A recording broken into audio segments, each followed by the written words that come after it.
All right, well, at least I'm on. Thank you very much. Okay. Technology is not my thing. Thanks, girl. See ya. All right, bye.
Everything else check the boxes?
Good morning, Stacy.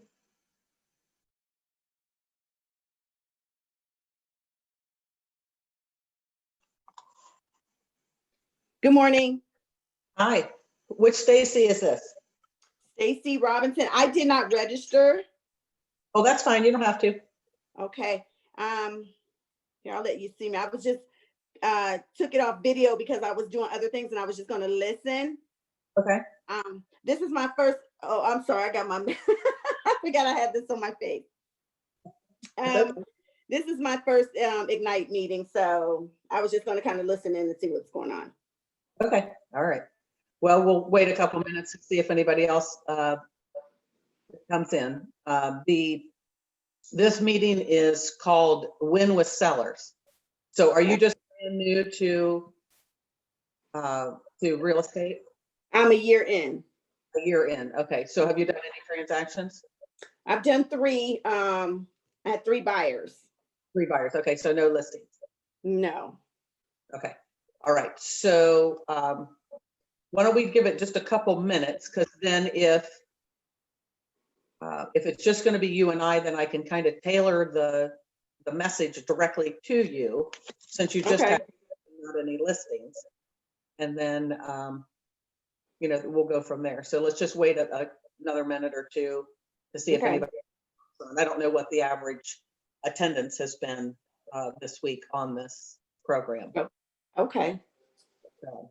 So we'll this was my first one this week. I mean, like I said, period. But I have a full-time job. I work in the medical field, so I did 3 12s Monday, Tuesday, and Wednesday. Okay. And so I said, well, since I'll be at home, I'll just kind of tune in and see what's going on with this today. Okay. All right. That's good. Well, if it's just going to be you and I, then it probably have to be more one-on-one and interactive. Okay. Yeah. So, because when I do these classes, I stay with the curriculum as far as what I need to cover, but I do not stay on task. As I'm not going to read it to you, and I'm not going to just go through it. I'm going to tell you what I know and tell you how to do this business. Okay. And it's much better than trying to do a typical classroom style or reading off of the book. Okay. I've been doing this 16 years. My husband is your broker, Mark Solomon. Oh, nice. Okay. Okay. So we've been married 35 years, have 3 daughters. So one is in the business. Our oldest and our youngest daughter are agents. The youngest is working in the business now. The older one is going to be coming in pretty soon, I think. Okay. And they're agents for KW? Yes. Okay. Yeah, they've only been with KW because we started the business back in 2003. And so, when they got their license right out of high school, they came with us. But then at different times, they've had to put their license in escrow because they were busy doing other things. Okay. Yeah. So yeah, I just had to do a renewal last week. Okay. Good. Did you have all your CE in? So you've been in for a year, so you had to have all your CE in? I had to do my 20 hours of post licensing. Right. That was it. I didn't have to have any CE yet, not until the 3-year. Yeah, you got 3 years to do that. Okay. All right, good. Okay. All right. Well, why don't you tell me a little bit about how you got your buyer clients when you did have your buyers? Okay. Well, the first one was a friend of mine. Okay. And so I found him a condo. So that's how I came about him. And then the other 2 were through, I'm trying to think. Well, one was through an open house. I did an open house. And so the lady came in, she was looking for a house for her sister. Okay. And so they didn't have an agent. So I introduced myself and offered my services. And so they took me up on it and I became their agent. Okay. And then the third one was a supervisor from an old job. Oh, nice. Okay. Yeah, so that was really cool. Yeah. Well, so you met all the different types of criteria as to how you can get business. A friend, your sphere, right? And house. And then the other one was also a friend. Yes. Yeah, so that's good. Well, and that's where your business is going to come from, is your database, doing open houses, getting yourself out there. All right. Okay. Okay, same idea with listings. So you're going to get your buyers that way. And once you have a listing, you'll be able to get buyers from that through doing open houses on your listing. Okay. Okay. Okay. So listings are twofold. You're going to be able to have the listing, and that's where you're going to be able to have a transaction. And then also the idea is to be able to get 1 to 2 other transactions off of that listing. Okay. That's the goal. So when you're doing open houses or you're getting sign calls, that's where your business is coming from. So it helps feed, one helps feed the other. Okay. Okay. So when you say sign calls, that's when people see your signs and they call you? Yes, because your sign is going to be in the yard and they're going to call you and say, hey, I'm calling about this house. Now it could or could not meet their needs. So when you have them on the phone, you're going to be talking to them about the property, asking them if they want to go see it. If they're not interested in that particular property, you will then talk to them about what they want and then help them find it, offer to be their buyer's agent for that home, to help them find something else. Okay. All right. So Yes. when we talk about leverage in the business, leverage is how can I get more things done without as much effort? Mm-hmm. Having listings is going to get you more business just because you can capitalize on the buyers that might come out of that or additional listings that might come out of it. Say you have a listing in a neighborhood and they come into your open house and like you, then somebody else listing in that same neighborhood might say, wow, I really like Stacy. I want her to list my house. So you can get business that way too. And once you get this ball rolling, business will start coming to you, right? Just because you get your name out there, you do good transactions, people trust you, and then they give you your name, they give your name out to other people, or they see you out in the market and they know that you're a professional and will take good care of them. Okay. All right. Yes. So when we're talking about listings, these are some things that you're going to want to have in order to do a listing. Now, once you get someone who is interested, you want to set up an appointment where you can go and talk to them face to face. Hard to do it over the telephone. So you want to have an appointment to go out and see the house. Now, when you're on the telephone with them, what you want to do is there's a form on KW on your website, and it's a seller's pre-listing sheet. And what this is, it's you fill out all the information. It has their name, address, telephone number, email address, and then it gives you questions to ask as you're talking to them on the phone. Because what you want to do when you're talking to them on the phone is get as much information as you possibly can prior to going out to seeing them. You're going to have already pulled up the auditor's page. So you're going to know the square footage. You're going to know how many bedrooms, bathrooms it has. You're going to know what size lot it is or how many acres you're dealing with. So you're going to have that preliminary information even before you make the phone call if you know what the address is. And once you get them on the telephone, then there's a bunch of questions. Who's going to be living? Where are you going? How quickly do you need to be there? You don't have to write all this down because it's on the form. Yeah. But you want to find out as much information because you're going to tailor your listing presentation when you go to talk to them about the things that are important to them. If they have to be out of town with, maybe they're leaving for another job. They have to be in a new location, say in 60 days where they have to start their new employment and they have to have the house sold. So you need to know what their motivations and the timelines are. Because then you're going to talk about a plan. and how long that's going to take to get the house sold. Okay. So you'll get all those questions. You know, what do they owe on the property? You'll want to know that if they're willing to tell you. If you know them pretty well, they'll probably tell you. If they're just interviewing you with a bunch of other agents, they may not tell you that information. It's nice to know, but it's not the most important thing, because you're going to create a what we call a net to seller based off of the information that you have. So we'll go into that in just a second. Once you get all that information, you're going to schedule an appointment to go see them, and it's always at their, you know, your convenience and their convenience, but you try to make it convenient for them, especially if they're working outside the home. Sometimes you have to go in the evening.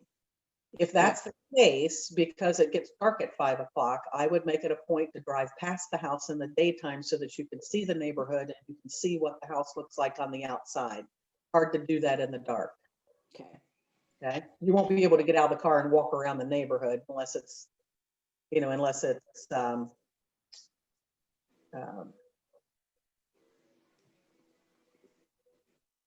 I mean, you just wouldn't do that, but you would be able to see what you can. You just can't walk into the backyard unless you have permission. Okay. Okay. Now what you'll do then is, Rachel's joining us. Hello, Rachel. Hello. Sorry, my son is virtual learning today, so. Okay. All right. So just a little side note, we're just getting started on creating what you're doing is you're setting up your appointment to go out and see a listing. How are you just new in the business? Yes, I got my license November 4th. No. Okay, you're brand new then. Okay. All right. So no transactions. All right. So what we're talking about is talking to somebody. If you're going to take a listing, somebody has called you or you have met them at an open house, you're ready to go out and talk to them. There's a sheet on Keller Williams that is called a listing or a seller pre-listing sheet. And this gives you all the questions to ask when you're talking to somebody on the telephone prior to setting up an appointment to go see them. So what you want to do is, sorry, turn that off. Sorry about that. So what you want to do is gather as much information as you possibly can, schedule the appointment. Stacy and I were talking about if you go to, if your appointment is not until 5 o'clock because we're in daylight savings time, you might want to drive past the house to look at the exterior and the neighborhood prior to going to your appointment. If you're setting up an appointment for after 5 o'clock, because it gets dark early. So then when it's time for you to go to the appointment, then you're really only looking at the interior of the house. So you want to gather as much information as that you can from them on the telephone. Ask their motivations. Where are they going? Do they have a house that they're buying? And you might be able to help out on the buy side of that transaction, and then also take the listing. You also want to get into, when you're in KW, look for a seller's or a listing presentation, and that will, or a pre-listing presentation. And then you can customize that to your specific name. You can create a logo, you could pop that in there, you can do a lot of things. And then what I do is I do the GBC binding in the office. So it will have all of the information in there that they would need to know about me and my team. So I talk about what our annual sales are, what their expectations can be in my service, what's the market like right now. And I will take that with me, or I'll try to get it to them in advance of my meeting. Because when I'm there at the listing appointment, I don't necessarily want to spend a whole lot of time talking about me, other than introducing myself, making them feel comfortable, building rapport. But I want, for the most part, that meeting to be about them. So if I can give them information to look at and read prior to me even arriving, even if they just peruse it quickly and don't pay attention to a lot of the detail, at least they know that I'm a professional and I have given them something to look at.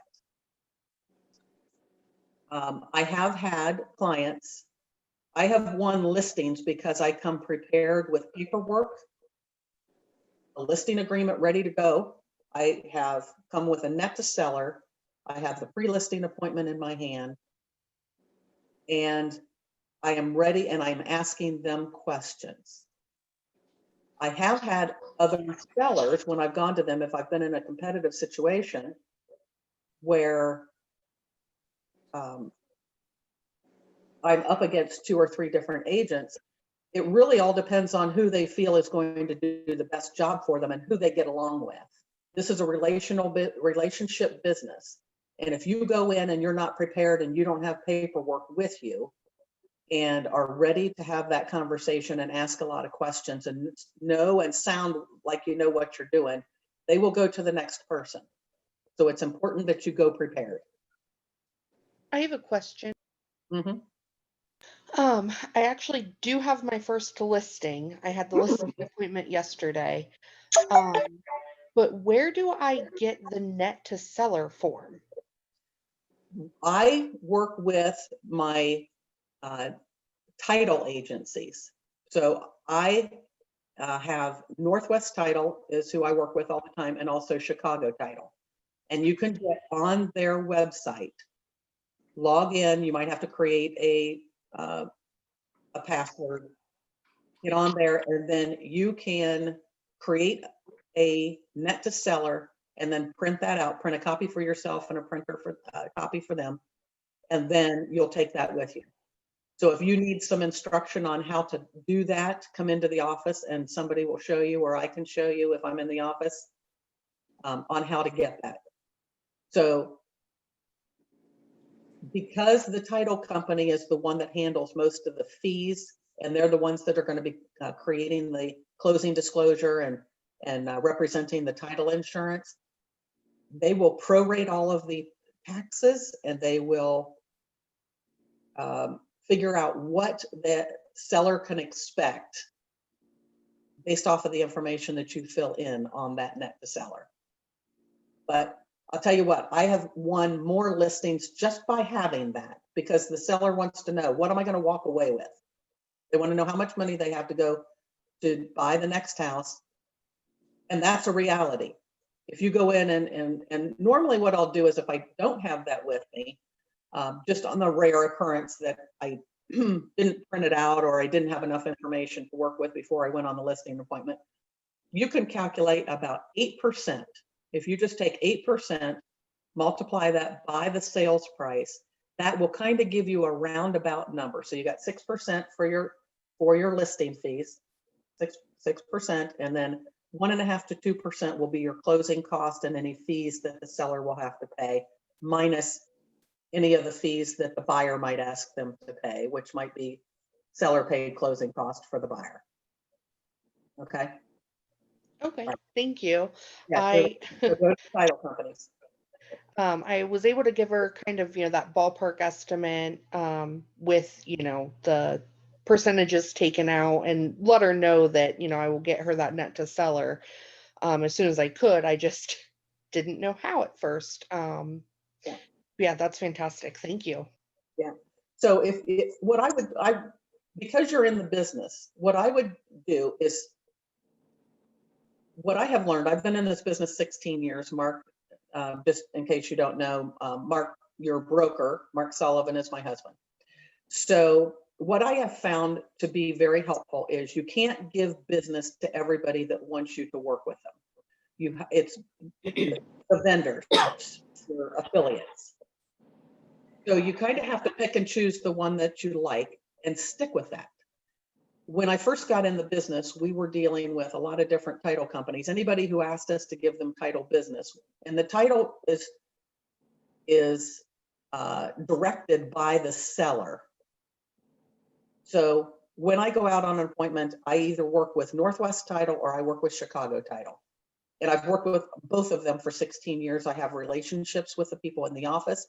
I can make a phone call and get something done very quickly. And so I say keep it to 1 to 2 title companies or a third. I mean, you always have to give 3 recommendations if you're going to allow your or have your clients pick who they want. You have to give 3 options.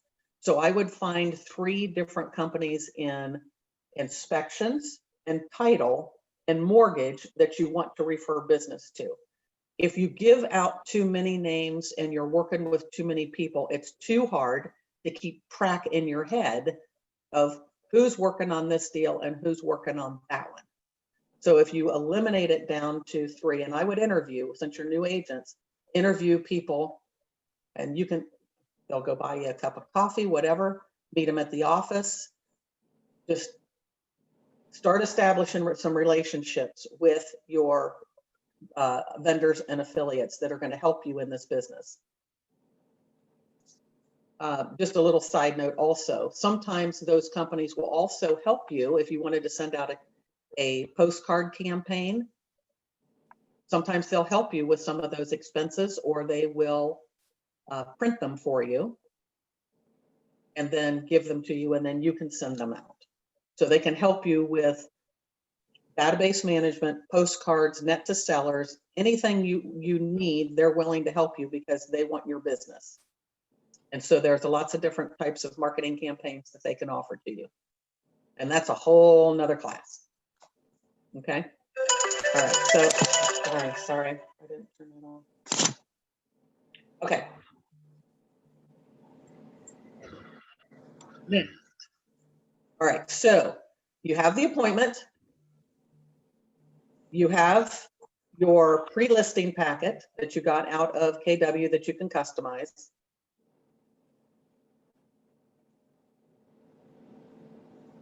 You have sorry, my phone is blowing up here. And you have all of the information that you got when you talked to them on the telephone. Okay, so you go out on the appointment. When you get to the front door, I always like to look at the outside of the house while I'm waiting for them to answer the door. Okay. And what's important about that is that you're looking at it from the buyer's door. If I was to approach this house, is everything, do the lights work? Is there spider webs all over the entry? Is the wood rotting? What are some things that I could point out that the seller could do to get the house ready?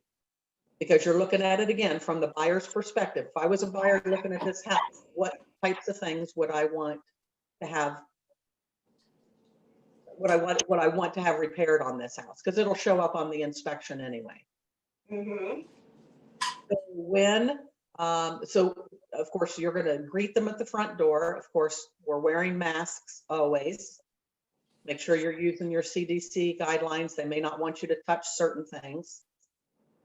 And you're going to go into the house and have them put your stuff down at the kitchen table. Try to sit at the kitchen table always. It's too hard to talk to somebody and pass papers back and forth if you're sitting across the dining room with them. Or not the dining room, but the living room. All right. So put your stuff down next to the kitchen table and then have them give you a tour of the home. That might take a little while because they like talking about stuff. What they did here, what they did there. And that's very important. Make mental notes because you'll want to write that down when you get back to the table to your board. So then you're going to sit down at the table. Now, there is a listing presentation in Keller Williams in the KW site. And we're going to go through that a little bit in a little while. But once you sit down at the table, you're going to pull out all your information and have that there in front of you. And then you're going to start the conversation. Hey, Mary, on the telephone, we talked the other day, and you had mentioned that this, and this was important to you. You were going to be moving at a certain time, and we need to find you a house. So you need to have those conversations. What I would also do is take lots of notes. and ask them, do you mind if I take notes? Because I talk to a lot of people and I want to make sure that I remember everything. So I'm going to be writing some things down that I think are important to our conversation here. So when you're doing the conversation, you're going to plan on about an hour to an hour and a half, maybe 2 hours if they start talking. And the whole idea is that you're asking questions so that they can give you the feedback that you need in order to form a lot of information so that you can advise them appropriately. And then you never want to leave the appointment without having some type of a follow-up plan. What is our next step? What do I need to get to you? Any information you might need to get to me. And then also when you're going to be ready to list, when you're going to be ready to buy, when we're going to be looking at houses and so forth. Okay, so we've just gone over a lot of things. Are there any questions so far? Because now we're going to start digging deep. That was just the overcast of it.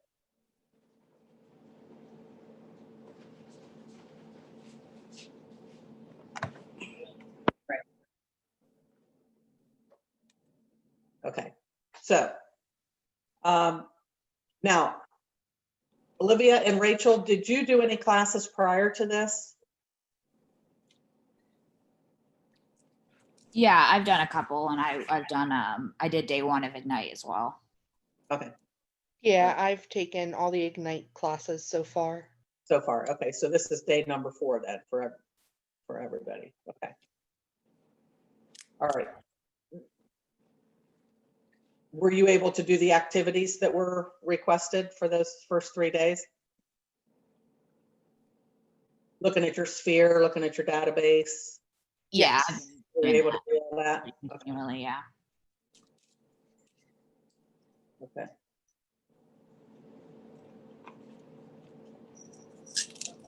Can I ask Rachel and Olivia to show me your face for just a second? You don't have to do it all, but for the whole class. But when I see you around the office, I want to know who I spoke to on the phone today.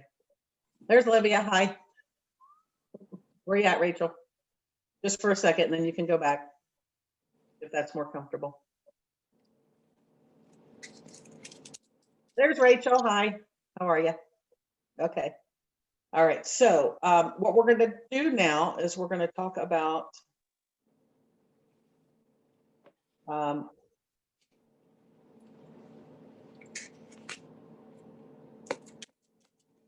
going to talk about the pre-listing presentation again. So I find this to be very helpful when I give this out to clients prior to going out to the meeting. And I mentioned that when I'm on the appointment for a listing, I don't necessarily want to spend a lot of time talking about myself. I want to talk about them. I want to ask a whole bunch of questions. And sometimes on the very first questions, you don't always get the best answer. So it's better to dig deep on the question. So if they say, well, yes, I need to be in Pittsburgh within 60 days to start a new job. Well, what's important for you what is important to have happen in order for you to be there in 60 days? And they would have to say, well, I need to sell my house and be moved over there into a new house with my family within that 60-day period, because that's when I start. Or the conversation could be, I want to make sure that I like this job in Pittsburgh first before I move my family over there. So I am going to move over there myself and get an apartment. And we're not planning on putting the house on the market until I'm secure in the job and I like it. Then I will move the family over and we'll put the house on the market. So you need to find out what their motivation is and what their timeline is. You also need to know if they are moving over to Pittsburgh. If they don't already have an agent, you can give a referral to an agent over in Pittsburgh. You would look under the Keller Williams site and you would find an agent that you think would be a good fit for them. And then you can give them a referral. Now, That's another form or another a way for you to make money in this business is to refer business to other agents and other places. So your typical referral fee would be 20 to 25%. So you would send over a referral sheet to this agent. They would sign off on it. When they would buy and close on a property, you would be sent a check for 20 to 25% of their commission. So that's another way for you to make money in this business. And always keep those lines of communication open with other agents in other places, because you never know when you might run across somebody that needs an agent in those locations, right? And you're of service to your sellers and your buyers to help them in real estate transactions. Okay, and then that also sets you up for them to refer business to you as well. All right. So back to the pre-listing packet.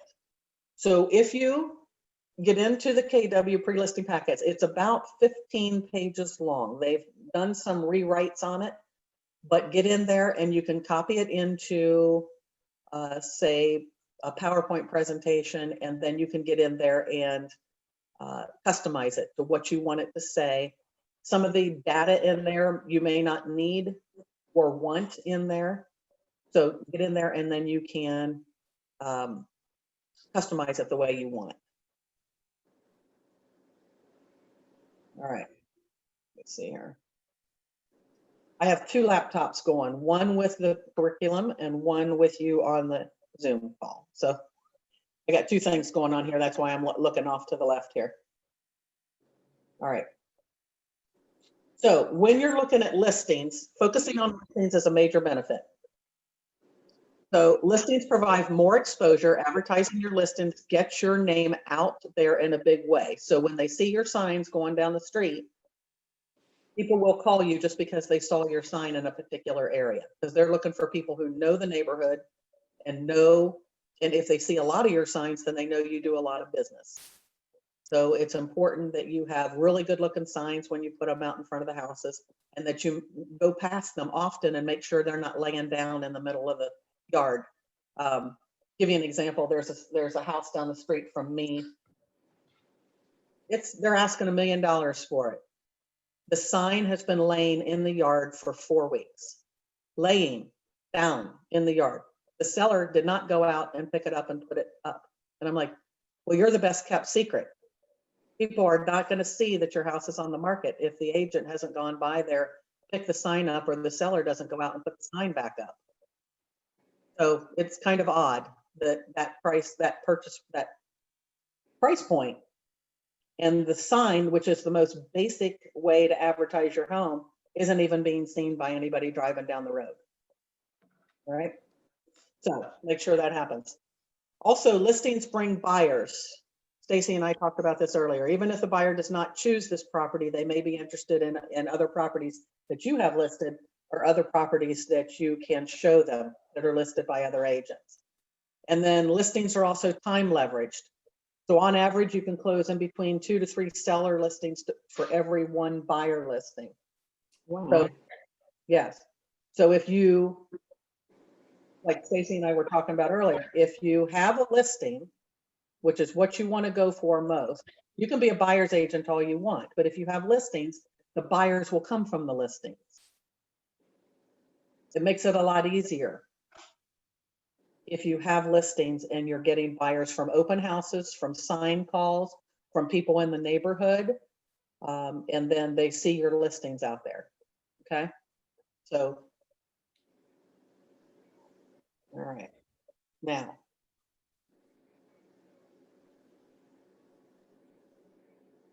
okay, so when we're looking at, we already talked about pre-qualifying the sellers, which is your seller sheet that you're going to be filling out when you're talking to them on the phone.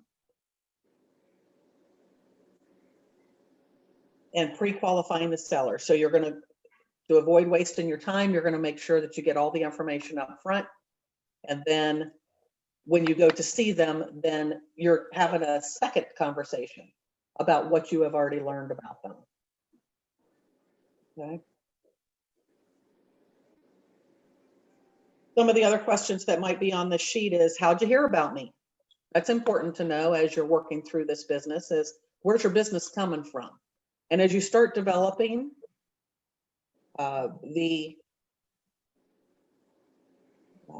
your business starts developing and you start having several transactions a year, you get to 25, 30 transactions, you should do at the end of the year an analysis of where that business came from, so that is what you're going to concentrate on.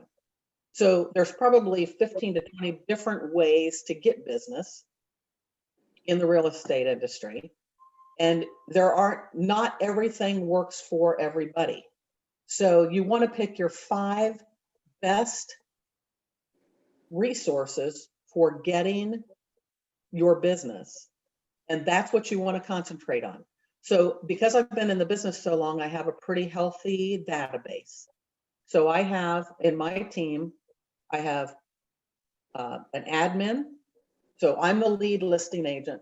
I have an admin, somebody who does my contract to close. I have a buyer's agent, and I have an ISA, which is called an inside sales associate. So I have a database in command. I have over 6,000 names there, and I have her doing all sorts of stuff in that database, making phone calls for different events, going into a neighborhood, making phone calls when we get a new listing. She is supposed to be lead generating for me when I am out on appointments. That's her job, is to manage my database. Because you guys are just new in the business, you won't have that right now until you get to a certain amount of business per year, where it makes sense for you to have somebody doing that kind of leverage work for you. But it's important for you to know where your business is coming from. So if your database, your sphere, open houses, internet leads, postcards, if you have events per year, whatever that is, you need to make sure that every transaction that you do in a year, you mark it some way in a spreadsheet or a piece of paper or however you want to do it, and mark what the source is. Actually, in command, in each of the transactions or the opportunities, it will ask you what the source of that business was. And you can get a report at the end of the year that tells you where that business came from. Okay. All right. So let's see.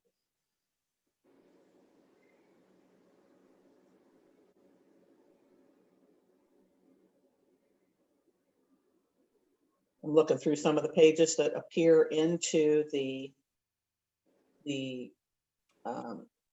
pre-listing packet.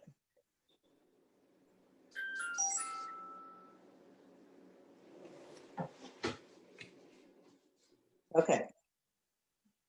So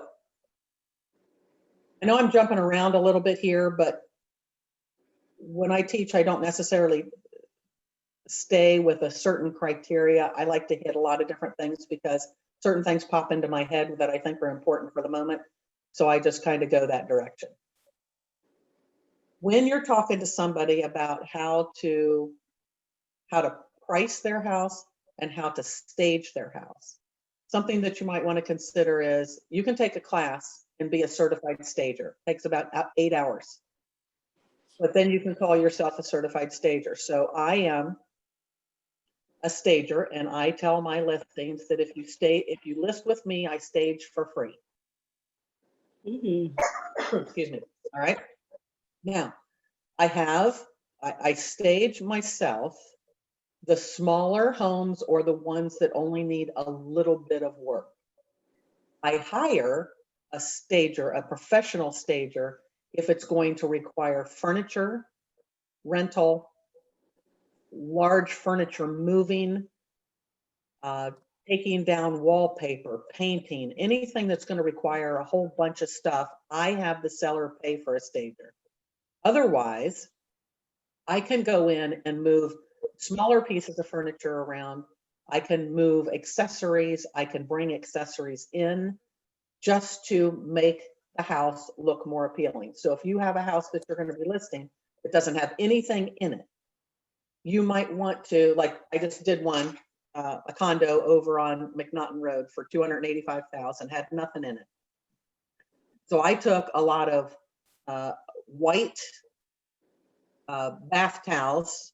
I took some greenery. I took some accessories as a bottle of wine, some coffee cups, some just little accessories that I had around the house. I just threw into a box, and then I go in and I put those in the house just to make it look a little more homey.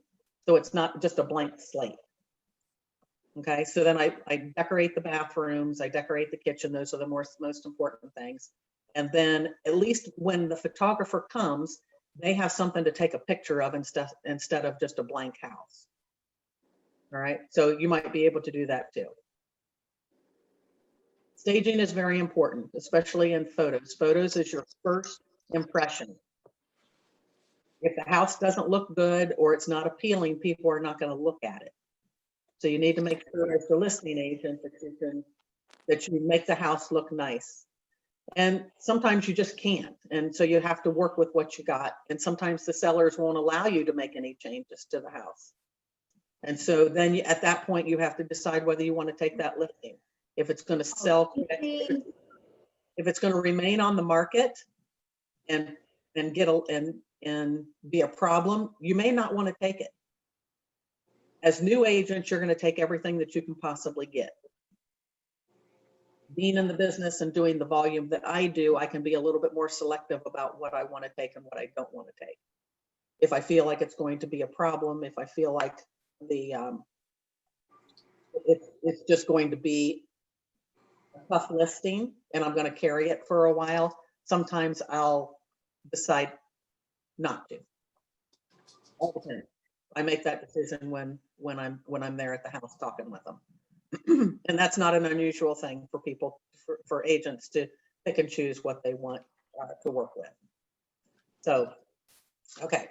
Now, when you're doing the staging, the house actually becomes more valuable than comparable properties when you give a little bit of tender loving care to the house to make it look nice. And it really makes a big difference in the photos. Again, because that's your first line of impression when people are seeing it online. All right, so you always want the house to stand out from the crowd. You want the landscaping to be done. You want painting to be done. If there's holes in the walls, make sure that those are corrected. So you might have a little bit of time where the seller has to do a little bit of work before you put the listing on the market. Okay. Okay.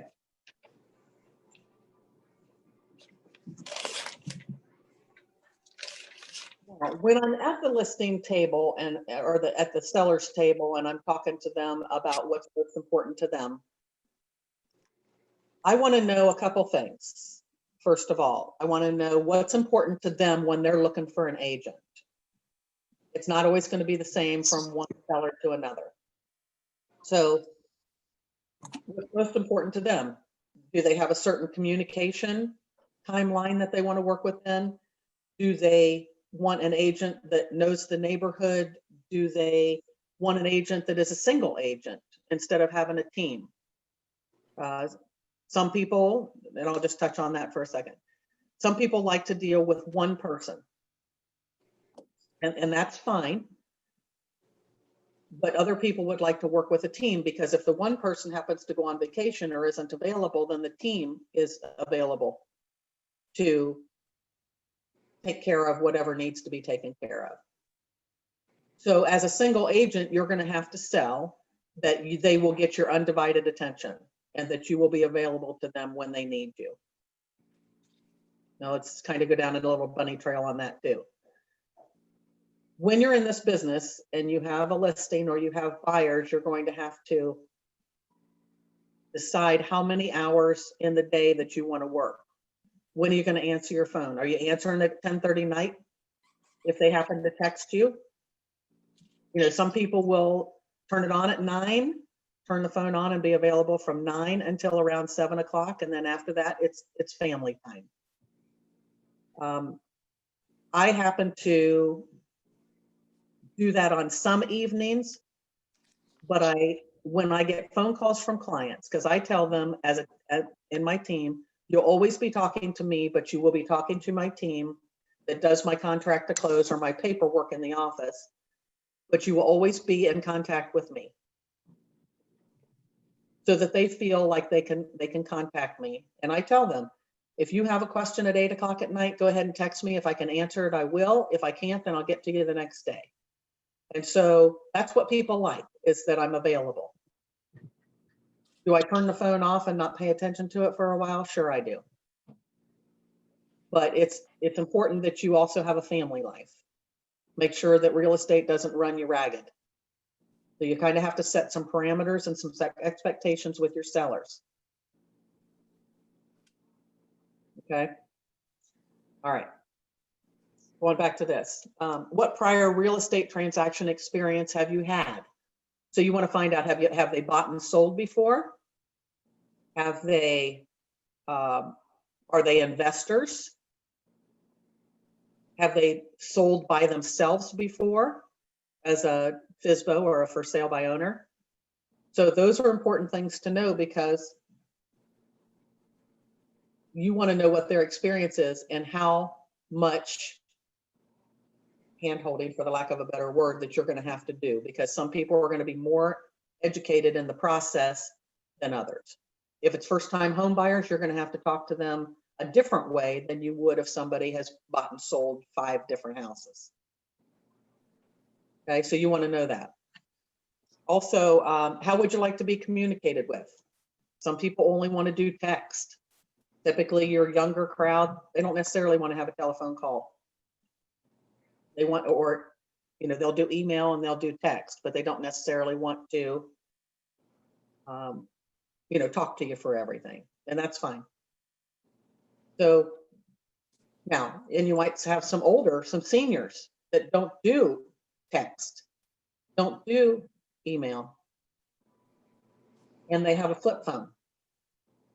Okay, so I've had some of those recently where I've had to, every time I've had a transaction, piece of paperwork, I had to run it out to their house to get it signed. So you won't have people in the same technology experience than you would with every other people. Okay. All right. So you also want to talk to you want to ask them, how frequently would you like for an update on your marketing? So it could be weekly, twice a month, after each showing, otherwise. How frequently would you like an update on showings? Weekly, twice a month, after each showing, or other? So there's different people will require different things, and it's important to have that conversation up front so the expectation is met.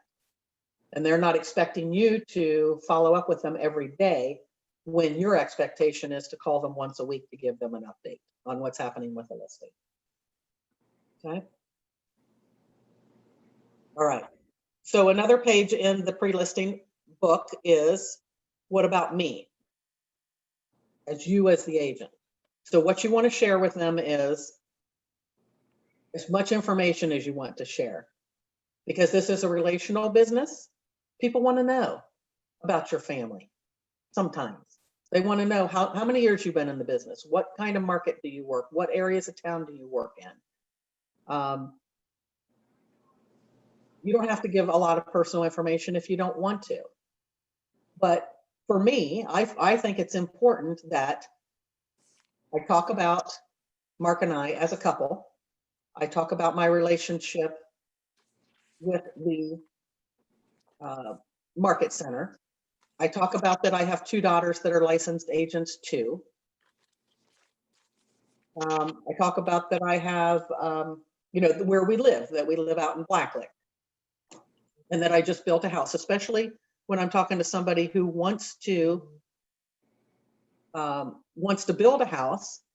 I have a great knowledge in that, because Mark and I just built a house, and I do a lot of work with the new build process. When I first got into the business in 2004, we repped for a executive style condominium complex. Mark secured the land. We went ahead and worked with a builder to get it built. We were the agents that were selling the properties for 3 years. So that was one of the first things that I worked on. So I did the new build process. I worked with them on upgrades. I did selections with them. I knew exactly how that process went. And so I consider myself an expert in the new build process. Somebody that I'm talking to, a listing or somebody who wants to buy a new build, might find that very helpful, is having somebody that knows what they're doing in regards to that. Okay, so you can share with them as much as you want them to know. And then also you want to talk to them about other houses that you've sold in the neighborhood. Maybe it's a specific neighborhood that has 500 houses. You might say, well, I've sold 3 houses over on Harrison Pond Drive last year. And so that gives you some credibility in the neighborhood. So when you're there talking to them, tell them as much as you want them to know, and then tell them what's pertinent to them wanting to deal with you and establishing a rapport. Okay? All right. Trying to get back on track with the thing because I'm bouncing around a lot. I understand that. Okay. Good day. Sorry. We've already walked through. Hello. Stacy, go answer the door. All right.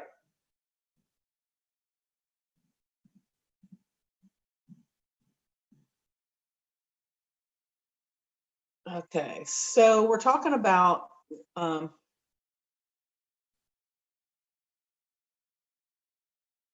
of the things that as you get going in this business and you start doing listing appointments, it's always good to go on a listing appointment with a seasoned agent. And the reason why you want to do that is you want to see how it's done. And I'll give you a couple examples of this. Mark tells a story that when he first got into the business 26 years ago, he used to have a landscaping business for 17 years right out of college. And then he went and got into the real estate business. And he went on his first listing appointment. And he didn't know what he was doing. And he hadn't been on a listing appointment with anybody else. And he sat in front of this guy, and halfway through the conversation, the guy said, "You've never listed a property before." And he could tell just by his conversation. Well, that was a learning experience, and you never want to do that a second time. So of course he didn't get the listing, but he then learned that he needed to be more polished in his presentation and practice the presentation and know what to say and the questions to ask. And therefore, every other listing that he went on, he won 95% of them. But it was that one that taught him that he didn't know what he was doing and that he was winging it. And he felt like, okay, I've been in the landscaping business for 17 years. I know how to talk to people. But it was new to the real estate business and did not have everything that he needed to on that particular appointment. So don't do that. Go with somebody, shadow somebody that you know in the office. There's mentors in the office. They will take you on listing appointments with them, and they will practice the listing scripts and the listing presentation with you. Don't be afraid of it. It's just, you do it a couple times and then it becomes second nature, and then it's just a conversation, really. It doesn't have to be very strict on everything that you need to discuss in order. Sometimes, like in my conversation here, I prefer to just kind of talk to you and tell you what I know about the business instead of staying very strict to a plan. But the Keller Williams way is learn the plan first, structured, then you can alter it once you get that down, because then you get through all of the information that needs to be said and you can alter it to what you're comfortable with. But learn your scripts, learn your presentations, frontwards and backwards, and then you can change it to whatever you want once you get comfortable with it and you then sound like a professional. So I have another story. So when I first got into the business in 2004, Mark had already been in the business for gosh, 12 years. So I've been licensed 16 years.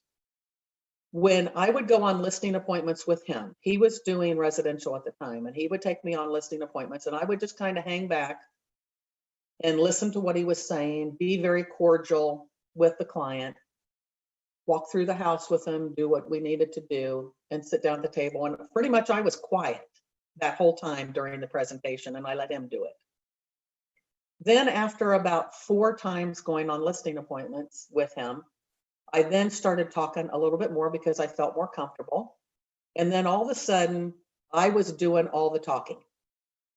And Mark stepped back and he said, she's now got this.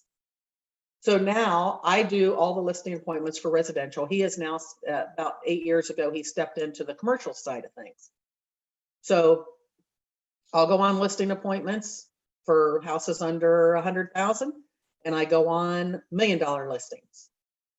So it's all about the rapport that you start with the client, making them feel comfortable with you, and making them feel that you can handle the job to get their house sold, and that you are caring. Okay. All right. So the whole idea is asking a lot of questions and then waiting for the answers. Be careful not to interrupt them when they're talking. Let them get everything out, because that's just going to give you all the information that you need.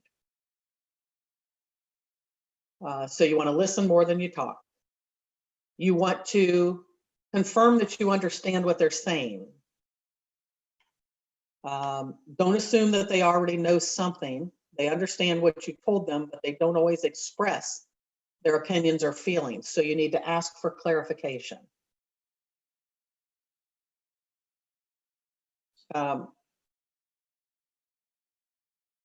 Same thing in my conversation with you. You guys are all fairly new in the business.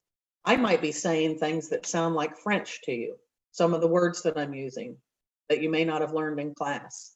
If you haven't done any transactions, some of these things that I'm talking about may be a little foreign to you. So when you're in this business, you're going to learn the language, and you will be exposed to that all of the time. And then you're going to start using the real estate language too, but don't always assume that your sellers know. So if you said net to seller, they're not sure exactly what that means. So you would say, this is the bottom line. I'm going to show you on this form exactly all of the charges that it's going to be for you when you close your property. And this is what you're going to end up with to take to the next house or put in your pocket. And sometimes it needs to be, explain to them what those things are. All right. A lot of this stuff on this form. I don't know if you guys have access to this book. Did you download it or have it on your system or something? No, we got in a previous class we got a copy of like a seller's presentation and some pre-qualifying questions. That's what I've been going off of, but I know there is like a book, but I'm not sure where we actually get that. If you go to the original email that was sent out from Andrea, there is a book. Well,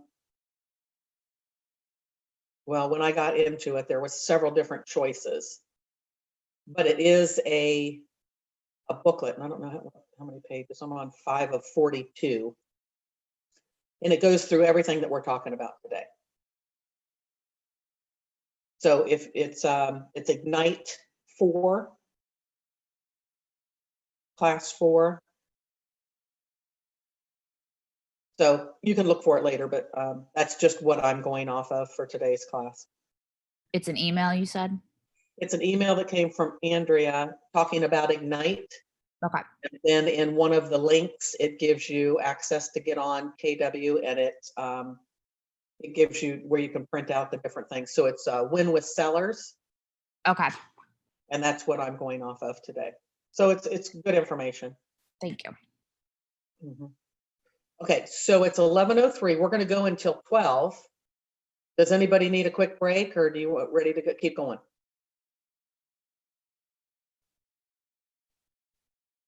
I may step out from time to time. I have a repair guy here doing some work for me. So, but I'm still all in. Okay, all right. So you're still listening. Okay. Okay. How about the rest of you? You good to keep going? I'm good. So I'm just going to touch on this because it happens to be a slide in here, and it's, why Keller Williams Realty is when we first got into the business and started the company in 2003 and 4, Keller Williams was not a known entity in Columbus very much. I mean, they had just come in. There was probably 3 other market centers that had started before we did. And nobody knew Keller Williams. So I'm sure you guys have gone through the intro of how KW got started. Did you? Do you know about that story? Okay, with Gary Keller and Joe Williams. So they started the business. They brought on Mo Anderson. So over the course of 20 years, they are the largest real estate company in the United States. So that's important to talk about because when we first started out in 2003 and 4, and that's when I got my license in 4, nobody knew who Keller Williams was, and the competition was saying Keller who? And it's been over the course of this time where they have built this business. A lot of agents have come over to Keller Williams because of the structure, because of the commission program, where it's capped, because of the culture, because we're willing to help you be successful, which doesn't always happen in other real estate companies. So we have a lot of positive things in our company that we can offer agents. As an independent contractor, you have to choose who you want to work with. So it's important that you choose wisely because this is your career. How are you going to get started? How are you going to get your business running? Who's going to help you? How do you get trained? Right? How much money can you keep in your pocket? And so we had some barriers to kind of jump over when we first started in the business to get the name out. But now KW is all over the place and we are the one most talked about at this time. So you want to talk about the story of Keller Williams and how they got started and the culture and how they feel about being agent centric and not top loaded in the corporate structure, that the agents make the decisions in the company. So I'm also a member of the ALC, which is Agent Leadership Council, and that meets once a month. I've been on that for 13 years. We make decisions on behalf of the agents in the market center. So if there's something where money needs to be spent or policies need to be changed, we have a meeting and we vote about that. And that is to be the best real estate company that no agent would ever want to leave. That is our objective. Okay. So tell the KW story and then say we are number 1 because we have been for the last 4 years. And now the technology and the training has taken over just being a real estate business. You have to have that technology and you have to be that training source for agents when they come into the business. And even now, I mean, I probably go to 2 to 3 classes a week based on my schedule. So you always want to stay learning based and make sure that you're up with the technology, especially with Command and our mobile apps, making sure that you get your database into Command so that it can start working for you.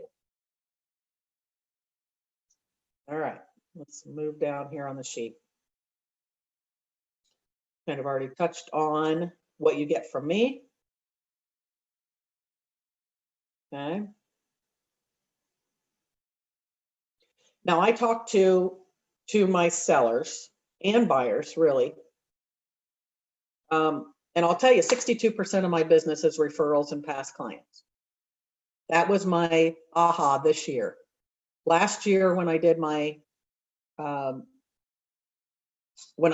business analysis, the end of the year, we were 42%. Now we've gone up. Most of the business that we have done this year has been from referrals and past clients. You will get to that point too. Okay. So it makes the business a lot easier if you can establish yourself as a person in the business that people trust and want to work with and want to refer you. So I'll give you another example of something that we did just here for Thanksgiving.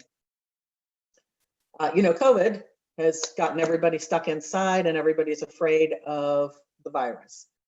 So this year, one of the things that we usually do a movie day, and I'll rent out a movie theater and I'll invite 75 clients and they'll bring kids. And we did Frozen 2 last year. We were going to do Peter Rabbit this year in March. Well, Peter Rabbit didn't release the movie and they shut all the theaters down. So we couldn't do that. But we were all set up, ready to go, had invites out and everything. So what I decided to do was I went and ordered pies from a bakery in Mansfield called Buckeye Bakery. And I ordered 105 pies. And we put them in plastic bags and wrapped them with a ribbon and had a little postcard on it that said, "We appreciate your business. Happy Thanksgiving. Thank you very much." On the back side of the card, we had, "If you know of a child who would like to receive a letter from Santa, send us an email with all their details." And we're getting ready to do that here in December.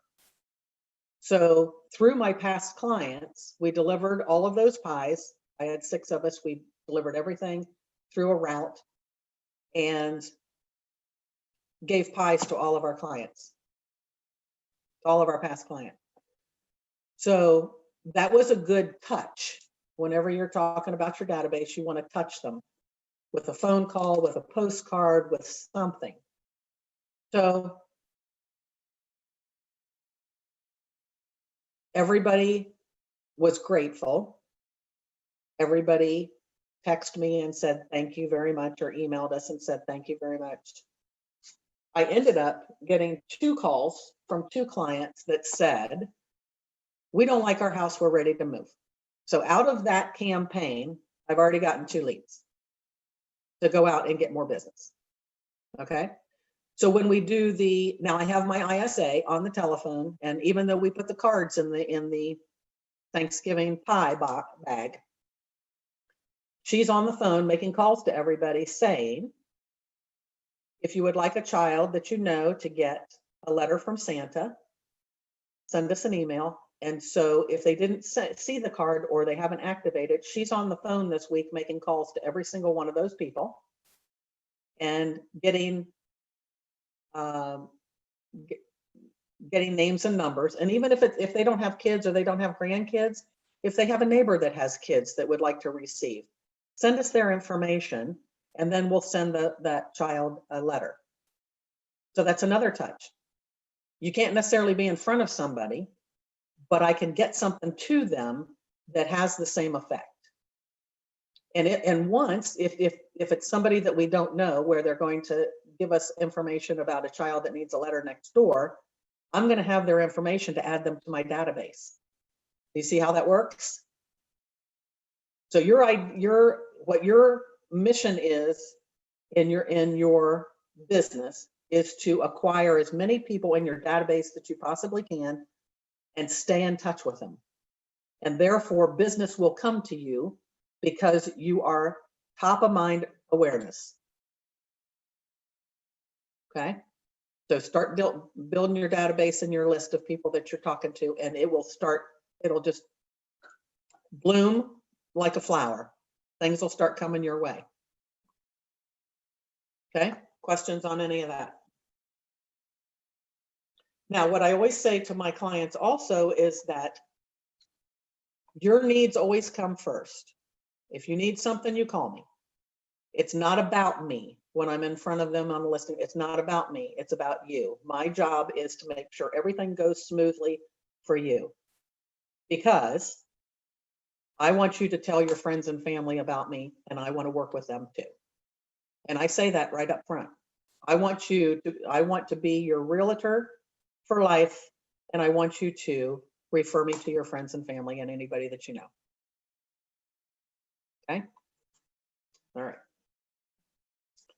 Just move through here, make sure I'm touching on everything.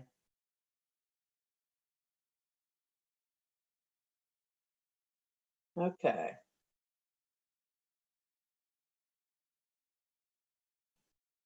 Now, part of the home selling process is that they understand what the expectations are when you're talking to them at the table. Is your job is to service and market the property. You're going to put it in the MLS. It's going to go out to all of the websites on the internet. You might send out some postcards. Again, remember that you have vendors that will help you pay for that stuff. So it's not all out of your pocket. You need to talk about the offers and negotiations.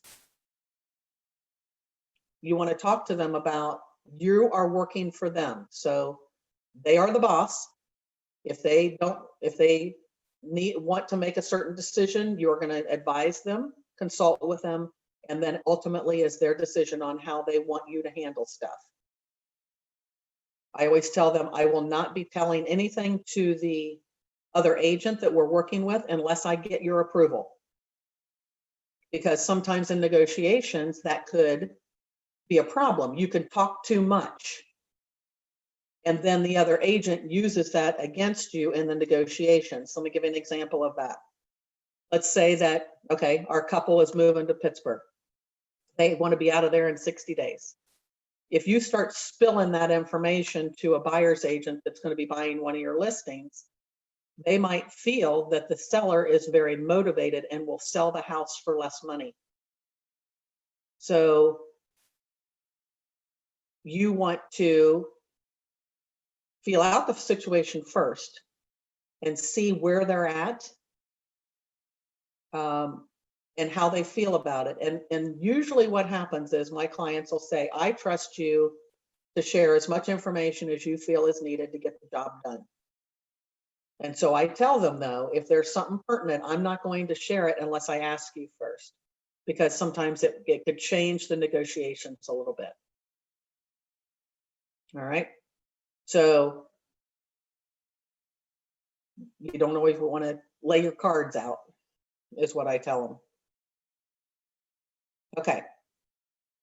Now, if you haven't already,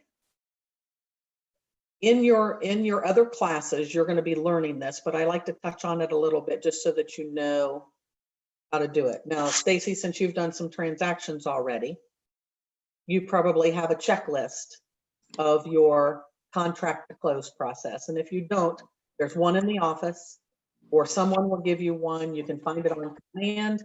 There's so many different resources to find a checklist of contract to close. So once you get a house in contract, I take it to closing, what are all the different steps that you need to do? And there are about 100. Oh, okay. So if you only have a couple, now when you have, you might have 15 instead of 100. But in that 15, there's subcategories that need to be taken care of. Okay. So when you're talking about the 100, that's every single darn detail. Okay, gotcha. But you want to make sure that you have a good process. And if you want to find, we do everything online and we do it through .loop, but I also have a system in my office where every transaction we create a binder, and in that binder we have everything in there that we would need. I print all of my contracts, all of my everythings, all the notes that I've taken. I take that to closing with me because there has been instances where I've had to refer back to it, and instead of saying, oh, well, let me check on my phone and try to pull out that information, I can go straight to the binder and the index, and I know exactly where to go get it. So if you would like to see that process that we do on my team, it just keeps everything so organized. And when I'm in the office, if I have a client question and they say, well, what about this on the timeline? I can't remember everything in my head when I've got 10 transactions moving at the same time. A lot of balls in the air, right? So I can lean back on my chair, grab the binder, open it up, look at it, and tell them what it is. I don't have to then say, well, let me get back to you, or let me look on the computer and see what that is. So Again, have a system for the contract to close process. When I first got into the business and I joined Mark and we were both doing residential, I went to the team leader and I said, okay, and I'm an organized person. This file is a mess. I don't know what all these papers are and what I need to do with them. Somebody needs to tell me how to do this. And so that's what you also need to do is there's lots of classes in regards to contract to close. Make sure that you set yourself up for that coming down the road. Now, I will say that once you get into your first transaction, you may need some help. Ask questions. There are people in the office to help you. Anybody that is there will answer a question for you. Okay? It's better for you to ask the question than to not know and maybe tell the seller or the buyer something that's not true because you're thinking it should be one way, but it actually should be another. So always make sure that you're staying on top of that contract to close process. You can lose your license on not doing something on a timely fashion. Just be careful with that. Just remember that when you took your test and when you took your classes at Hondros or wherever, they taught you how to pass the test and keep your license. That's not how to sell real estate, and it's not how to do the business. Okay? So just pay attention to all the classes that we have. It's very important. Okay. And everything should be in dot loop so that you're in compliance. Now, I do tell my sellers, every transaction that I do is different. The real estate is simple as far as what you need to do because it's all laid out, but it's not easy. As long as you have the tools and the systems in place, it becomes easy. And anything that you duplicate, anything that you do over and over and over again, get it in a system. If you're going to create listing packets, they don't always have to be customized. They can be just general information. Make 5 of them at a time instead of 1 at a time. I make 25 at a time because that's the volume that I'm in. But when we make those, I'm going to have my assistant do 25 at a time. They're going to be in a rack. I grab them and I go. Because you will spend a lot of time getting ready. And if it's a generic, you keep just a listing presentation that's not specific to your client, and you can do that. It doesn't have to be specific every time. Is make your job easier by anything that you do all the time, that it's number one, duplicatable, and it's also done several at a time. If you're going to spend the time doing it, make them all at the same time. Okay, I also have Keller Williams folders. Invest in some of these. Okay, I take one of these on all my appointments. It's black, it can be seen on the table. Doesn't get mixed up with the white papers. Any information that I leave with them, I have my business card here. And I have a welcome letter in here that just talks about the Sullivan Group.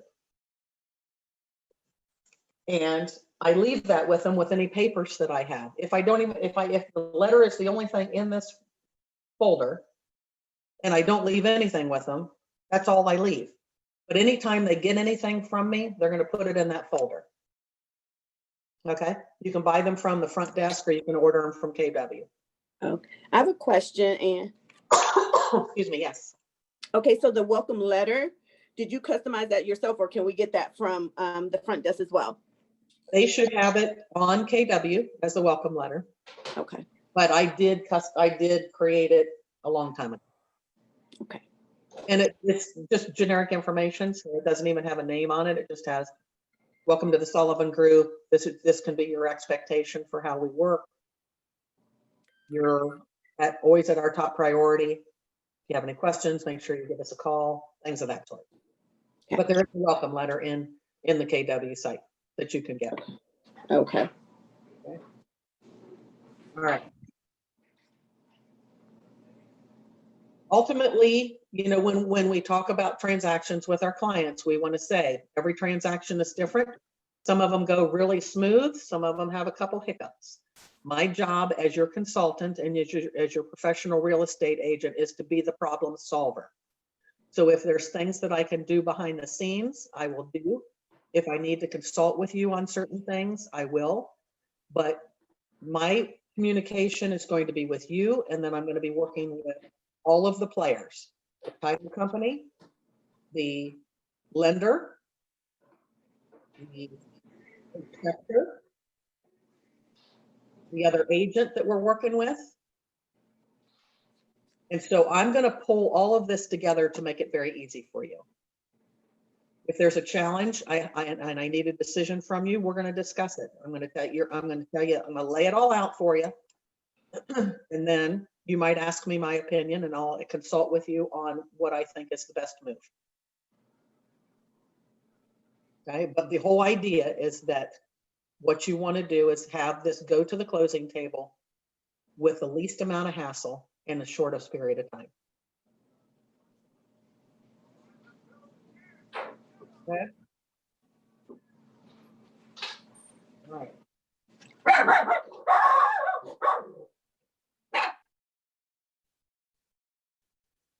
Let's see what else here.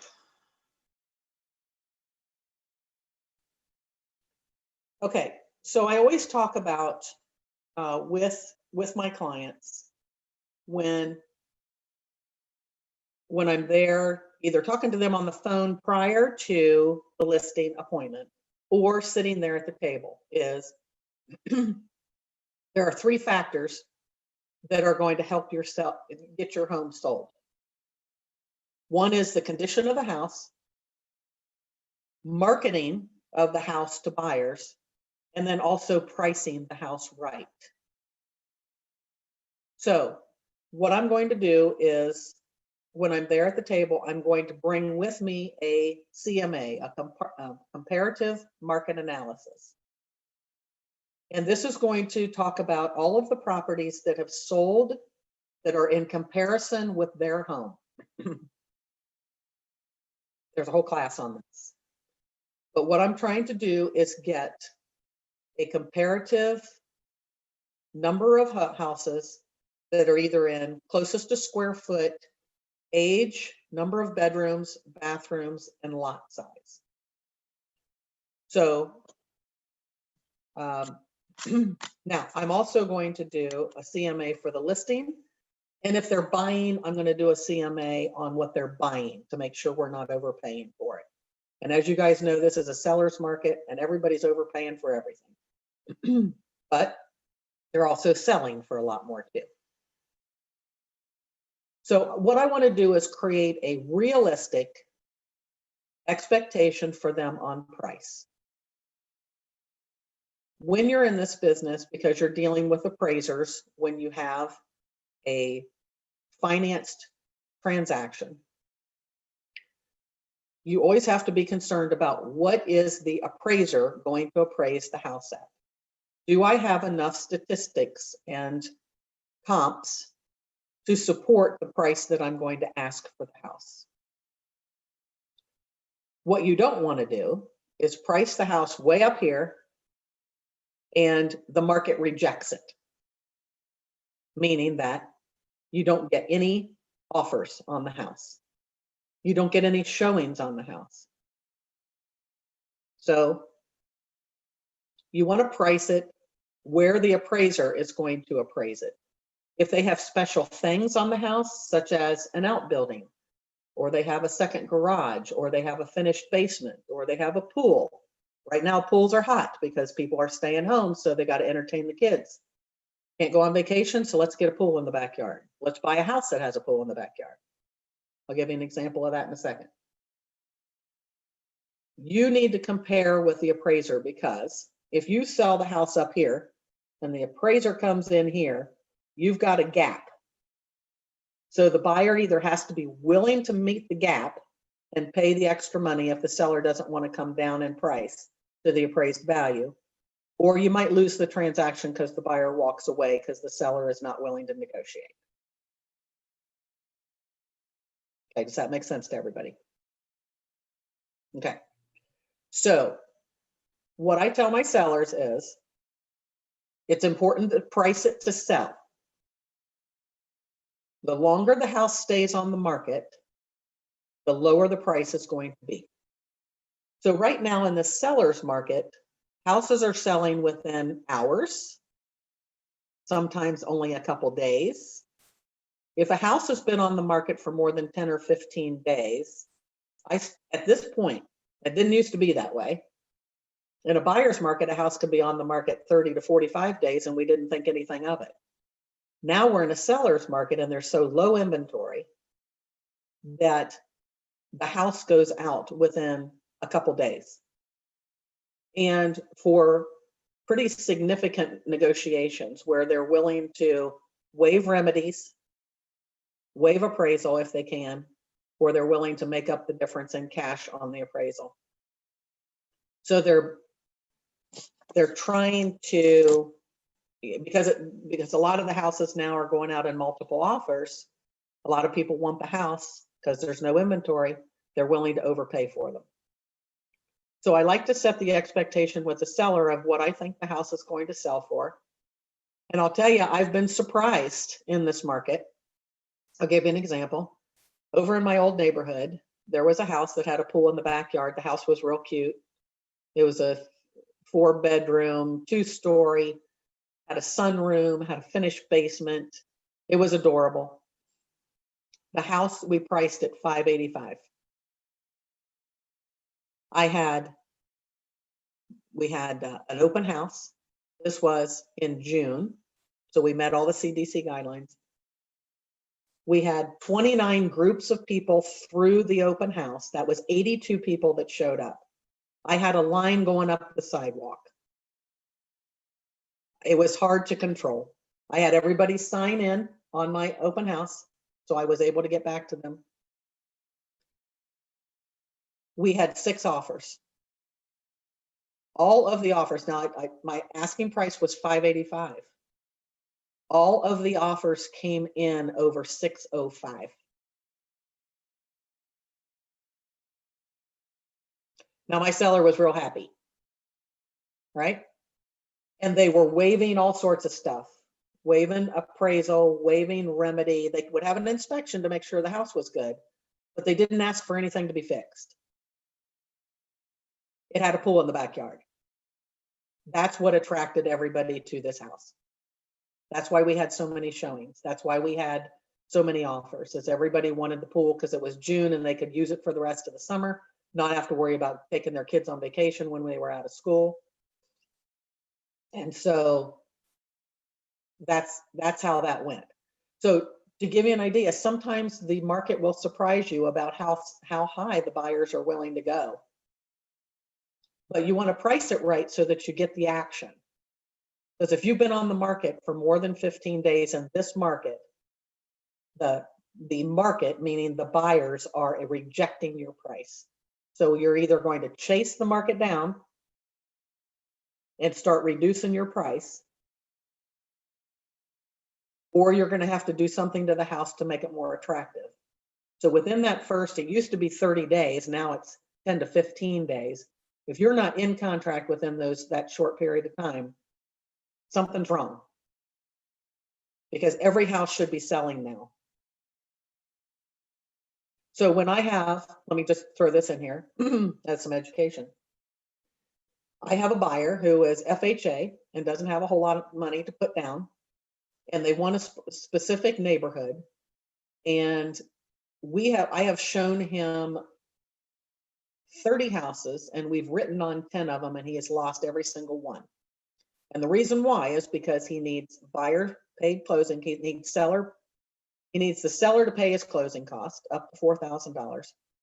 He can't, because he's FHA, cannot waive inspection and remedy, and he can't waive appraisal because that's the type of financing he has. He doesn't have a lot of cash on hand. And we have lost out on 10 different transactions, 10 different houses that he wanted, because everybody else coming in that price point of $150,000 is either coming in cash or they're coming in conventional financing and they have Mhm. some money for a down payment, and he's missing out on all of them. I have a question. So pretty much, is it harder to get your FHA clients homes right now in the market because of that, because they can't waive inspection? Here's what I do with my FHAs now.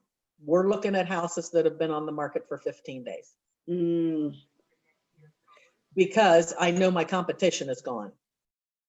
In that first 10 days, that's where your competition is going to be the hottest. Now, if I look for houses that are 15 days on market, then I know that the seller is now starting to say, why isn't my house selling? What do I need to do in order to get a good buyer? And so that's what I'm showing them. And I give them that, I say, if we're going to look at a house that's on the market one day, the likelihood of you being able to overpay for it is slim to none. So we need to make sure that we're going after houses that have been on the market for a while, that will be more negotiable on price, that would be willing to pay your closing cost, that would allow you to have an inspection and remedy, and you can ask for something to be done.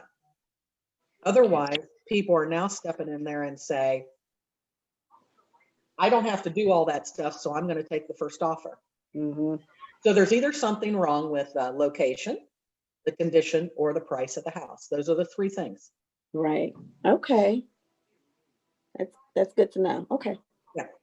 Now, from the listing perspective, here's what I tell my sellers. I'm going to price the house to sell, and they might have a whole different idea of what they want. They might say, I want 300,000, and realistically, the house isn't going to sell for more than 285. Because that's what the comps are going to give us on the comparative analysis, and that's what the appraiser is going to come in at. So I can say, we're going to try your price at 300, but if we don't get any action, then I'm going to ask you for price reductions within 10 days. Here's my rule. It's the 10 and 10 rule. Might want to write this down because you can use it. If you've been on the market for more than 10 days in this market, the price is too high. If you've been on the market with no offers, 10 days, your price is too high. You can't sit and wait to lower the price in 30 days. You now have just lost or missed your window. If we've had 10 showings, and that includes open house and by people that are coming through. Now, groups, not singles. So if they come in with people that 3 and 4 in a group, you're just counting the group. That counts as one unit. Then if the house has been on the market and has 10 showings and no offers, that means the price is too high. For what you're offering, people are not willing to pay for that. Okay. Now, some sellers might be resistant to even want to do that rule. I'm dealing with my aunt right now. I have her condo listed over in Columbus off of McNaughton Road for 285. We've had lots of showings, no offers. And so she's now starting to say, what's wrong with my place? Well, it's not comparable to the other places. You have Formica countertops, you have white appliances, you have old carpet, and you have fake wood in your house. And the place needs to be painted a neutral color. So I didn't want her to have to go in and paint the house because it would have been $3,000. Because somebody else is going to come in and paint. That's the vacant property that I had to stage up with kitchen and bath stuff. I didn't want her to have the expense of a painting job because somebody else is going to come in there and paint it something totally different. So we reduced the price, $15,000, from what one down the street was that had wood floors throughout, granite countertops, stainless steel appliances. Exact same unit. But the gingerbread or the features in it was a lot better quality. So now we're going on the market 30 days. So I did ask her for a price reduction and she said, no, I don't think I want to do that yet. So, okay, well, let's just see what happens. So she might be on the market for a while.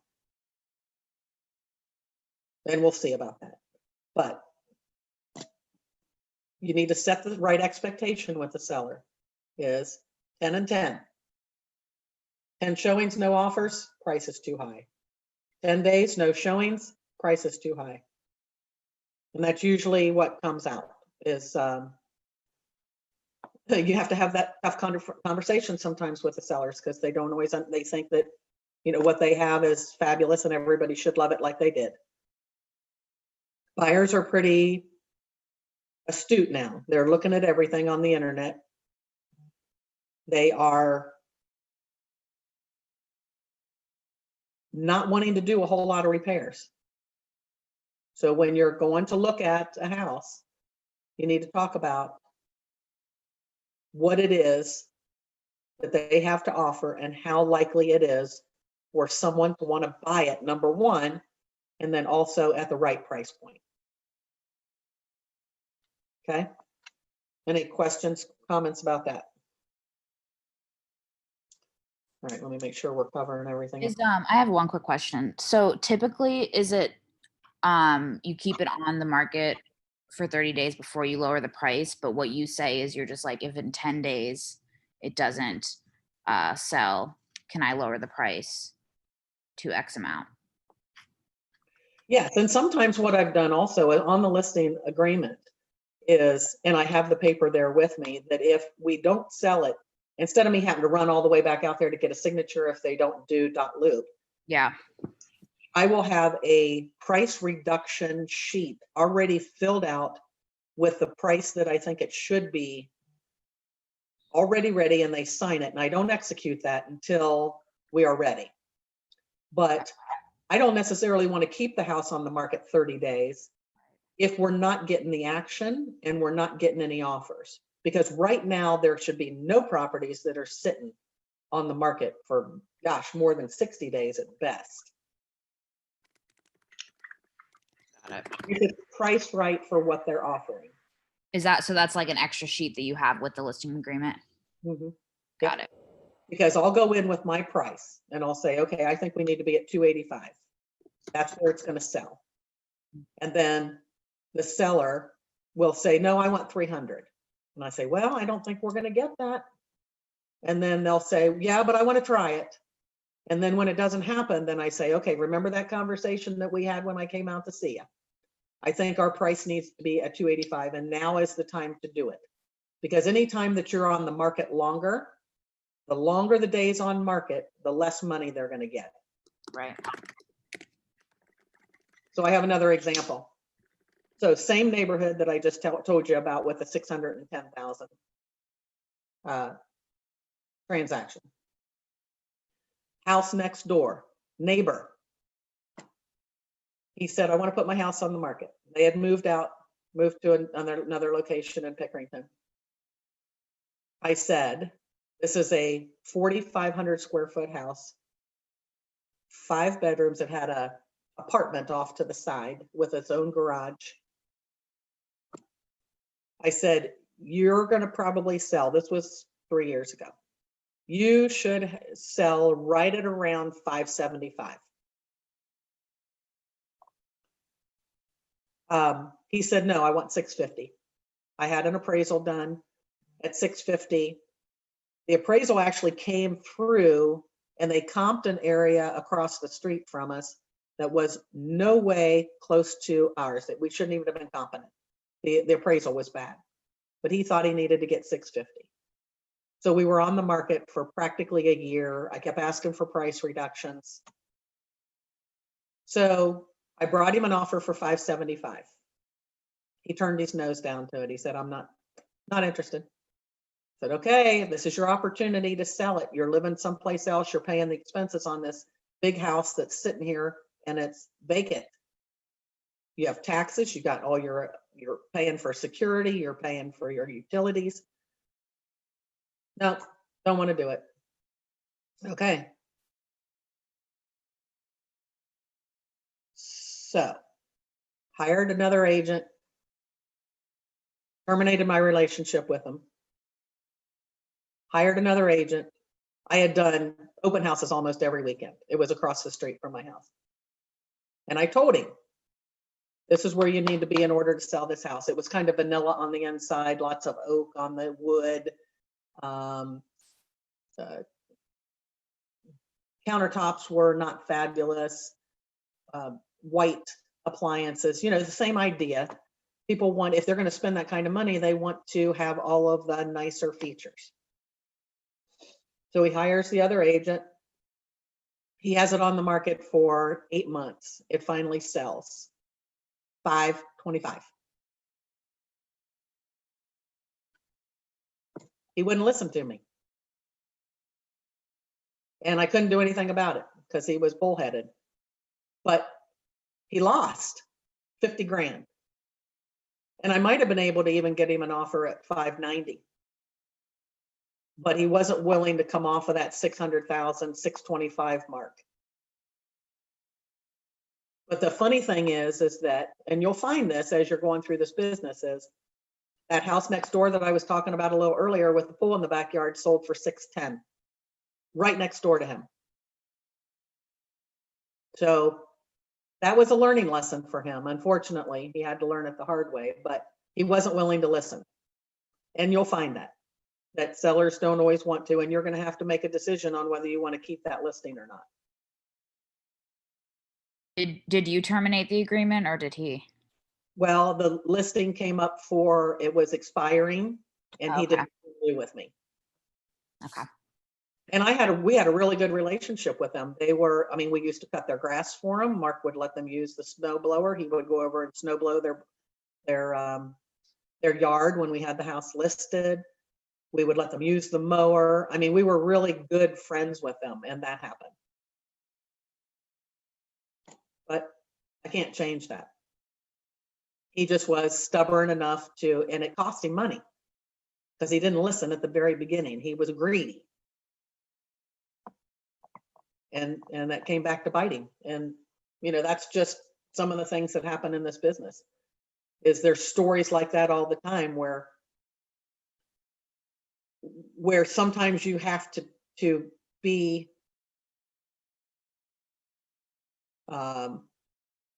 professionally firm with your clients to tell them what the truth is. I don't make the market. I don't make it. I only work with it and interpret it as we go through the highs and lows of the market. Every 5 to 7 years, the market should be shifting. We've been in a seller's market for 10 years. And I don't see it changing. The only time it's going to change, and we won't know it until it actually appears, as long as there's no inventory on the market, and with COVID, people are staying home. They're not doing anything unless they have to, or they see an opportunity. Is people are kind of hunkering down for a while until this settles down. So the inventory remains low on resales, but the home buying, the builds are skyrocketing. They can't keep enough inventory in. They're selling them so fast of people just saying, this is the market.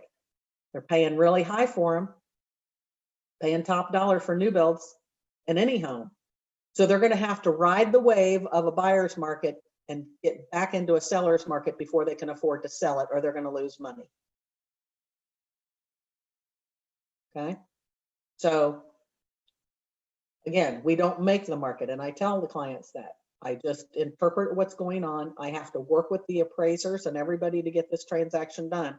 But I'm telling you, this is what, in my opinion, this is, I think, where your house is going to sell. And it's better to price it to sell and get multiple offers and have them run the number up than it is for you to price it too high and get no activity. Okay, does that make sense to everybody? All right. Let me see what else we need to cover. We got about 10 minutes. Let's see. So there's a whole list in here of things that you want to have the seller do. Keep the grass freshly cut. Make sure your kitchen is cleaned up. Make sure your bathrooms are cleaned up. When you're listing, put your toilet seats down. Make sure that all the faucets are working, the drain traps, the plumbing. Clean out and organize your closets. There's a whole list of things in this booklet that they should do.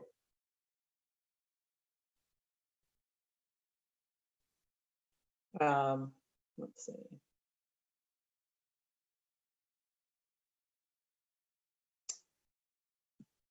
Some of this stuff we've already covered, kind of randomly.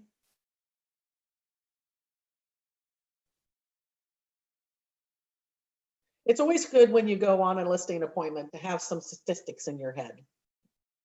Every month, the Columbus Board of Realtors, the Columbus Realtors will put out some statistics, and it will say whether we're up or down in the market from last month.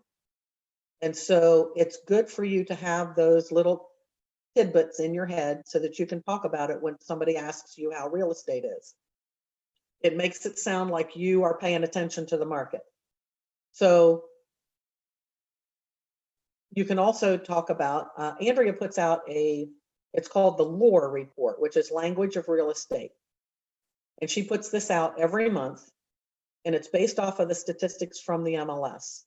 So it will talk about it will compare our market center to other real estate companies in the city. And it will also talk about month-to-month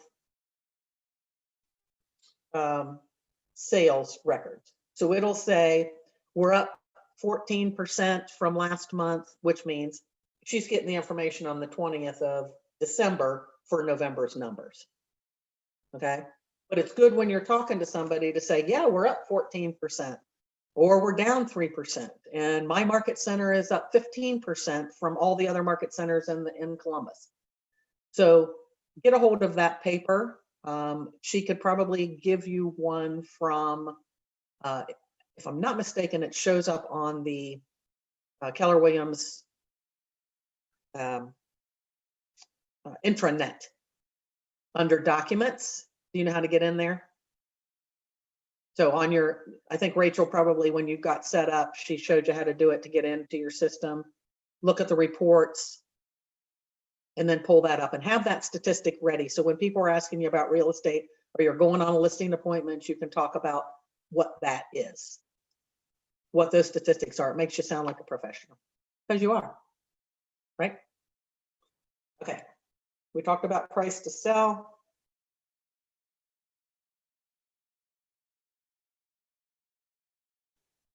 Okay. So let me just mention here. So when you're pricing things to sell, here's some statistics. A well-priced home creates interest, attracts buyers, generates showings, and produces offers in a short amount of time. An underpriced home may sell quickly, yet may detract buyers who wonder what's wrong with it, as well as an overlooked by buyers looking in a slightly higher price range. An overpriced home will be evidence of a lack of interest, fewer showings, no offers, a longer time on the market, and possibly price cuts, which look bad from the buyer's perspective because they're always looking to see what's wrong with it.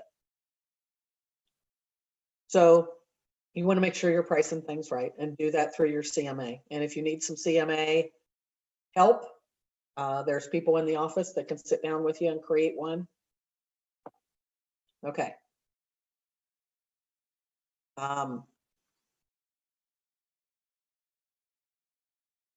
When you get into multiple offers as a listing,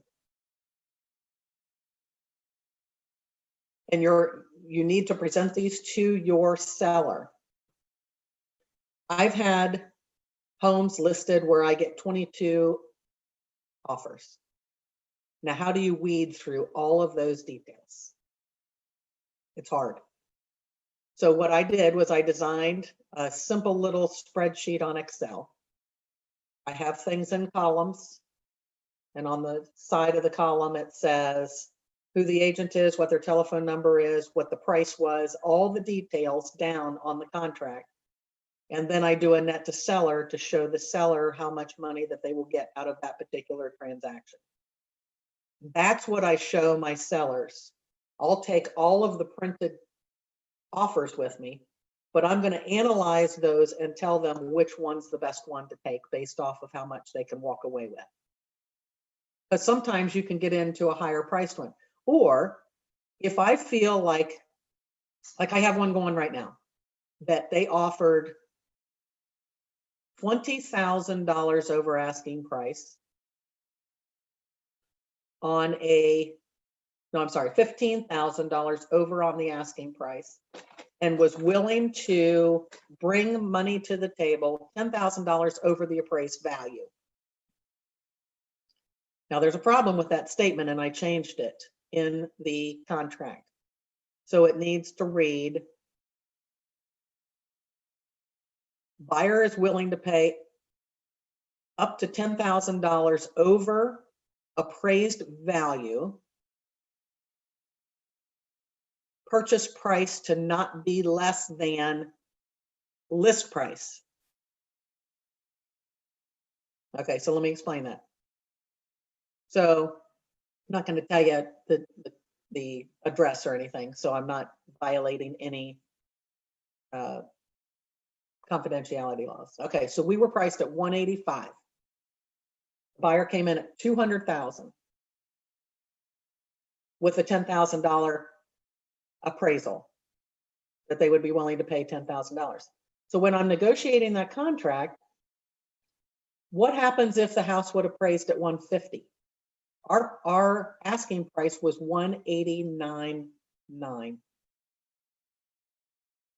189.9, so it was 10,000 over. $10,000 not to exceed 200,000.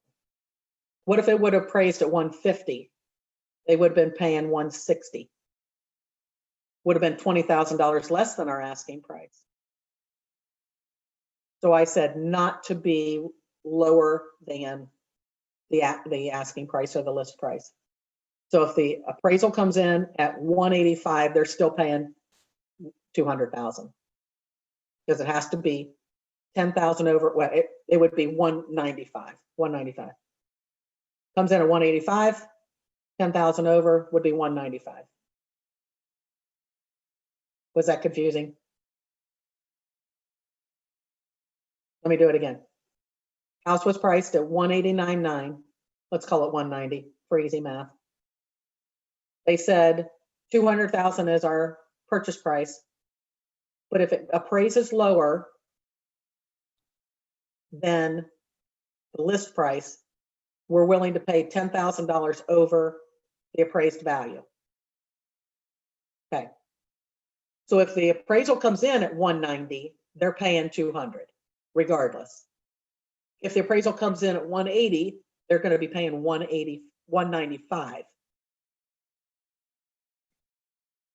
Olivia, is that confusing? You got it? Okay. Well, what I do have a question though, but why 195? Because they're willing, if the appraised value comes in at 180 and we're priced at, Oh, priced at 180. 190. Gotcha. Okay. Yeah, I didn't they're know that. willing to pay. Yeah. It comes in at 185, what I wanted to say, 185, 10,000 there's 195. Okay. Okay. Okay. So that's a deal that I'm working on right now. And that is, so we got to see what the appraiser is going to be coming in next week, I think. So we'll see what we end up selling it at. But that's a strategy that you can work. And a lot of people are waiving those things. I don't always suggest waiving appraisal. I don't know. In certain financing, you're not going to be able to do that anyway.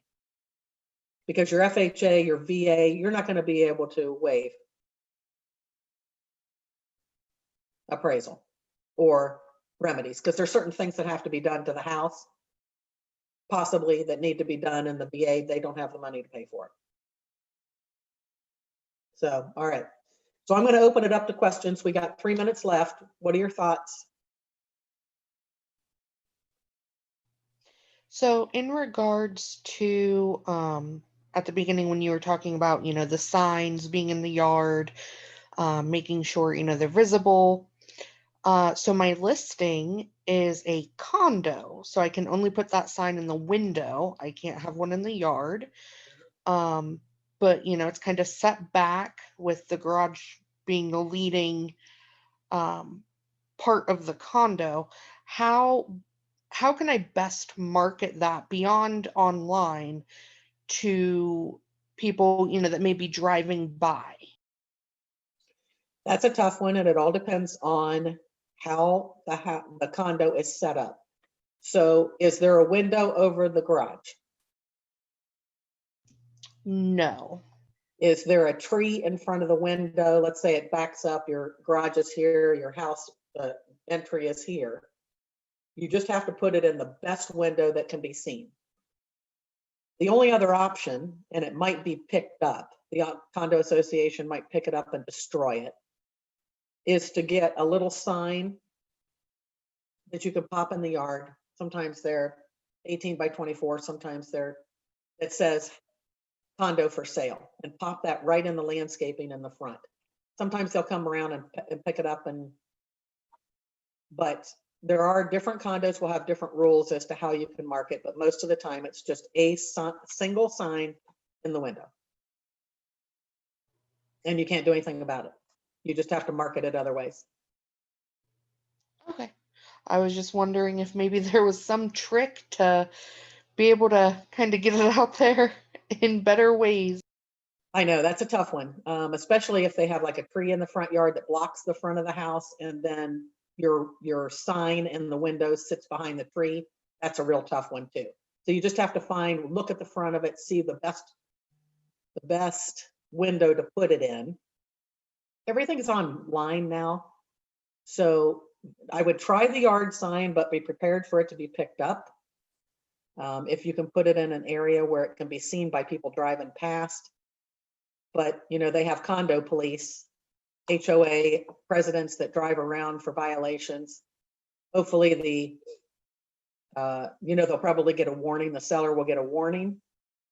Don't do it again, because then they'll get a fine, or they'll just pick up the sign. Okay. So you kind of just have to, it's a tough one.